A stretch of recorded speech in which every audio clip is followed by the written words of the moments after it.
السلام عليكم ورحمة الله وبركاته. متابع قناة الشيف خالد.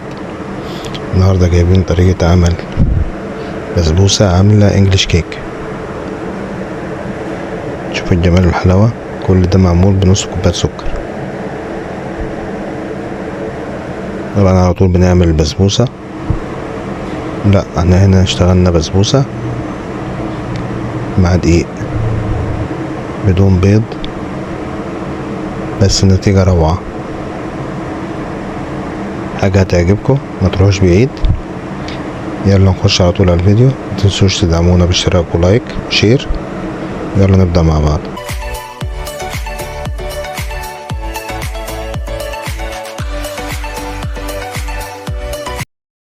يلا نبدأ المقادير مع بعض. انا كوباية سمولينا، كوباية دقيق، كوبايتين زبادي، كوباية سكر، عندي معلقتين كاكاو، ربع كوباية زيت، كيس بيكنج باودر. نبدأ نخلط المقادير مع بعض. السمولينا نحط عليها الزبادي الأول،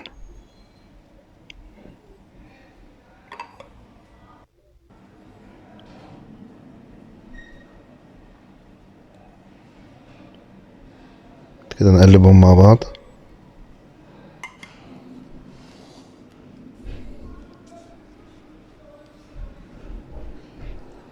تقلبي بمعلقة، بمضرب عندك، بإيدك.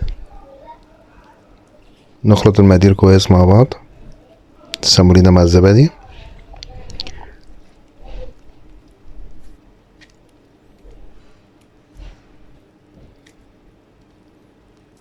مفيش أي تكتلات خلاص.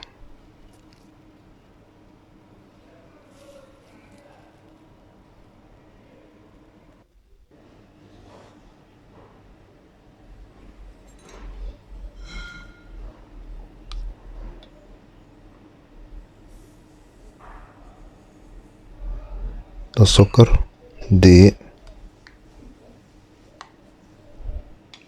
نقلبهم مع بعض.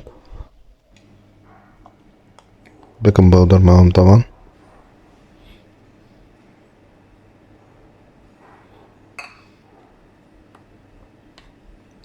طبعا ده حلو سهل وسريع وغير مكلف بالمرة، زي ما وعدتكم قناة مطبخ الشيف خالد صانع بيتزا نجوم. نجيب لك كل حاجة جديدة وسهلة. كده القوام اللي احنا عاوزينه. بيكنج باودر خلاص، نضيف ونقلب كويس. كده خلاص خلطنا المقادير. نضيف عليها الزيت، ربع كوباية زيت.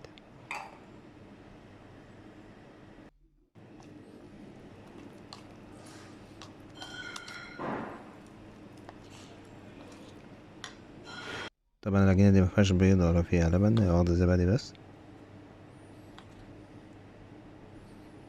كده هنيجي في أهم خطوة بقى. العجينة القوام اللي احنا عاوزينه. هنجيب القالب اللي احنا هنصب فيه الكيك بتاعنا، نبطنه بورق زبدة، ندهن زيت، وهحط كمية. هقسم المقدار لنصين، نص أبيض وهيبقى نص واخد كاكاو.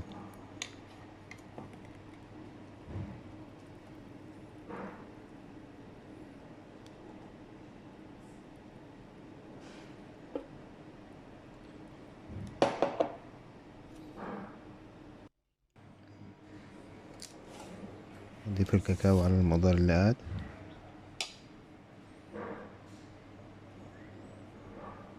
يدينا اللون البني، بيخلي شكل الحلو بتاعنا شكله حلو مقبول يعني.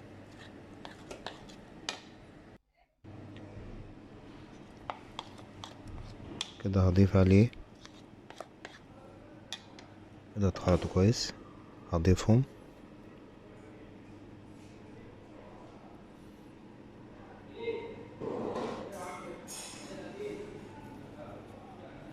دايما في المطبخ متخليش حاجة توقفك، اي حاجة ممكن تشتغلي بيها. نزل بس بالمعلقة كده، نعمل تعريجات بحيث يدينا الشكل الناتج في الكيك بعد ما تستوي.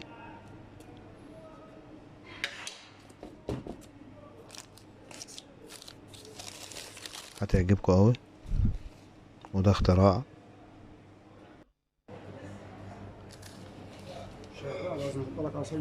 هندخلها الفرن، تاخد في الفرن حوالي 30 دقيقة. نشوفها بعد ما تستوي. بعد ما طلعت، بسم الله ما شاء الله.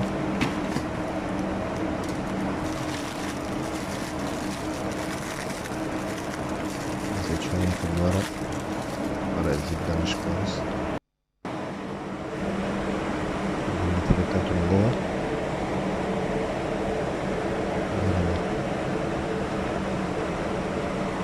وصلت معانا بالفيديو لحد هنا، متنساش الاشتراك واللايك عشان نوصل نعمل لكم وصفات جديدة ان شاء الله.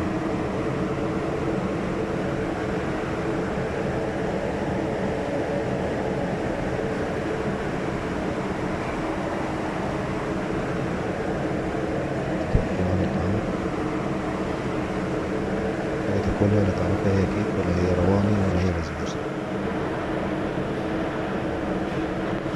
اديك في حتة تانية خالص.